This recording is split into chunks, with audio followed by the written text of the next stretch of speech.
রিশাদকে কোনো মতেই ছাড়বো না আমরা, তার জন্যই আজকে আমরা চ্যাম্পিয়ন হতে পেরেছি। শেষ মুহূর্তের শেষ ওভারের নাটকীয়তায় লাহোর কলানন্দর বনে গেল চ্যাম্পিয়ন।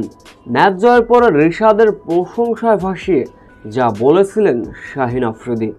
বিস্তারিত জানতে ভিডিওটি না টেনে সম্পূর্ণ দেখার অনুরোধ রইল। ফাইনাল ম্যাচ মুখোমুখি লাহোর কালান্দার্স এবং কুয়েত গ্যালিয়েটর্স। সাকিববিহীন লাহোরের একাদশ। এদিন ছিলেন অবশ্য লেগ স্পিনার রিশাদ হোসেন। বল হাতে রিশাদ অবশ্য ফাইনাল ম্যাচে নিজেকে প্রমাণ করতে পারেননি, তবে যতটুকু দরকার দলের ভাইটাল মুহূর্তে একটা উইকেট নিয়েছিলেন। এদিন 4 ওভার বোলিং করে 42 রান খরচায় রিশাদ নিয়েছিলেন একটি উইকেট, যার ফলে লাহোরকে 102 রানের মহা লক্ষ্য ছুড়ে দিয়েছিল কুয়েত গ্যালিয়েটর্স। এই লক্ষ্য তাড়া করতে নেমে অবশ্য ভালো করতে পারেননি ফকর জামানরা, তবে নাইম খেলে গিয়েছিলেন 46 রানের ইনিংস। তার সঙ্গে অবশ্য যোগ্য সঙ্গী দিয়েছিলেন শফিক।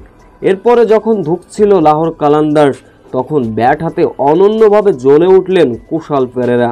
দ্রুত তুলে নিয়েছিলেন 50, তার সঙ্গে শেষের দিকে, যার ফলে শেষের দিকে সেকেন্দার রাজার ফিনিশিং টাচ। শেষ 7 বলে লাহোরের জয়ের জন্য প্রয়োজন ছিল 19 রান। কুশাল পেরেরা বিশাল এক ছক্কা হাঁকালেন, যার ফলে শেষ 6 বলে জয়ের জন্য প্রয়োজন ছিল 13 রান। এরপর সেকেন্দার রাজা অসাধারণ ব্যাটিং করলেন। শেষ 3 বলে জয়ের জন্য প্রয়োজন ছিল 8 রান।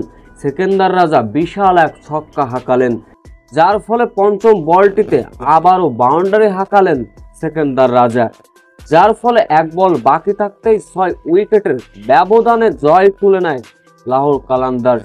সেই সঙ্গে এবারের আসরের চ্যাম্পিয়ন বনে গেল রিশাদ সাকিব আল হাসানের লাহোর কালান্দার্স। এদিন ম্যাচ জয়ের পর অবশ্য কথা বলেছেন শাহিন আফ্রিদি। রীতিমতো রিশাদের প্রশংসায় ভাসালেন। তিনি বলেন, রিশাদের একক নৈপুণ্যে আজ আমরা ফাইনাল খেলতে পেরেছি। মূলত গোটা আসরে রিশাদ অনন্যভাবে বোলিং করেছেন। অবশ্যই চ্যাম্পিয়ন হবার পিছনে রিশাদের অবদান কতটুকু সেটা প্রকাশ করতে প্রশংসা করতে ভোলেননি শাহিন আফ্রিদি।